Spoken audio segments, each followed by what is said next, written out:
इधर ग्वालियर में आयोजित रीजनल इंडस्ट्री कॉन्क्लेव में करोड़ों रुपयों के निवेश के प्रस्ताव सामने आए हैं। इन प्रस्तावों के बाद अब उम्मीद की जा रही है कि ये निवेश ग्वालियर चंबल क्षेत्र में रोजगार और विकास के लिए मील का पत्थर साबित होगा। मध्य प्रदेश के ग्वालियर में रीजनल इंडस्ट्री कॉन्क्लेव का आयोजन हुआ है। सीएम डॉक्टर मोहन यादव और केंद्रीय मंत्री ज्योतिरादित्य सिंधिया ने कॉन्क्लेव की शुरुआत की। यह मध्य प्रदेश का तीसरा कॉन्क्लेव है। इस आयोजन के माध्यम से ग्वालियर चंबल संभाग में करोड़ों रुपए का निवेश आने वाला है। देश की प्रसिद्ध कंपनियों ने यहां निवेश करने की इच्छा जताई है। अडानी अंबानी ग्रुप ने भी इस क्षेत्र में निवेश करने की बात कही है। दरअसल ग्वालियर चंबल संभाग देश के 7 बड़े सड़क मार्गों से जुड़ा है। ऐसे में यह निवेश करना कंपनियों के लिए आसान भी है। यही वजह है कि बड़ी बड़ी कंपनियां यहां निवेश करने जा रही हैं। ऐसे में ग्वालियर रीजनल इंडस्ट्री कॉन्क्लेव इस क्षेत्र के लिए एक तरह से मील का पत्थर साबित हो सकता है। और सभी प्रकार की ऐसी जो रीजनल कॉन्क्लेव करने के पीछे हमारा मनोभाव है, वो मनोभाव ये है कि प्रदेश इतना बड़ा विशाल भौगोलिक दृष्टि से, तो इस प्रकार की कॉन्क्लेव करते मुझे लगता है कई सारे मित्रों, तो मैंने करण से भी पूछा था, आप माननीय अडानी जी से, तो उन्होंने कहा मैं भी पहली बार आया हूं। तो हमने कहा पहली बार आके देखे तो सही कि जहां हम नया कोई प्रकल्प खड़ा करना चाहते हैं वो क्षेत्र कौन सा, वहां आकर के देखे, मिले जुले और ऐसी बाकी चीजों से समझ में आएगा।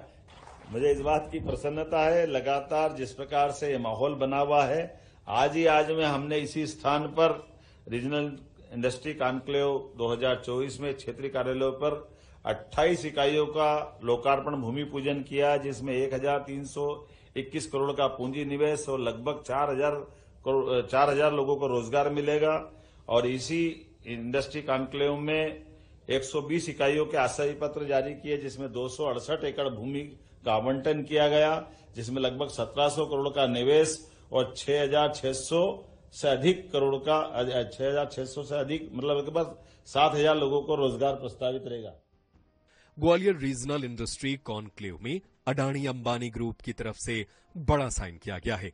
अडानी अंबानी ग्रुप इस क्षेत्र में 4570 करोड़ रुपए का निवेश करेगा।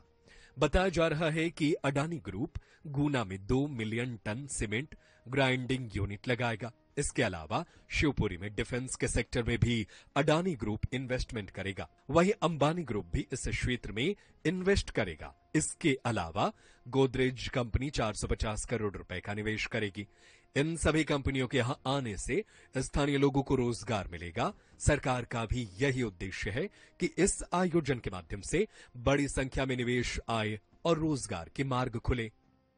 प्लास्टिक एंड पैकेजिंग के क्षेत्र में 3530 करोड़ का निवेश, इंजीनियरिंग के क्षेत्र में 3020 करोड़ रुपए का निवेश, ऑटोमोटिव्स के क्षेत्र में 2800 करोड़ रुपए का निवेश, टेक्निकल टेक्सटाइल्स के क्षेत्र में 1200 करोड़ रुपए का निवेश, फूड प्रोसेसिंग के क्षेत्र में 1545 करोड़ का निवेश, सर्विस सेक्टर के क्षेत्र में 1530 करोड़ रुपए का निवेश, कंज्यूमर प्रोडक्ट के क्षेत्र में 600 करोड़ रुपए का निवेश, स्टील सेक्टर के क्षेत्र में 600 करोड़ रुपए का निवेश, डिस्टिलरीज के क्षेत्र में 200 करोड़ रुपए का निवेश, ग्वालियर में 1586 करोड़ रुपए का निवेश।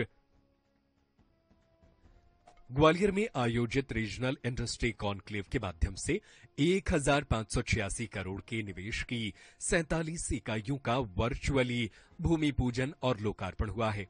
ये इकाइयां प्रदेश के विकास को नई गति देंगी और इनसे लगभग 4752 रोजगार के अवसर प्रदेश में खुलेंगे। इस अवसर पर विभिन्न क्षेत्रों के उद्योगपतियों से वर्चुअल संवाद कर 120 इकाइयों को भूमि आवंटन आशय पत्र प्रदान किए गए। कार्यक्रम में Gwalior smart city development corporation limited द्वारा निर्मित जय विलास प्रवेश द्वार का लोकार्पण भी किया गया। यह आयोजन ग्वालियर चंबल के साथ साथ प्रदेश के लिए भी बड़ा महत्वपूर्ण है। Bureau report, INH news, Bhopal.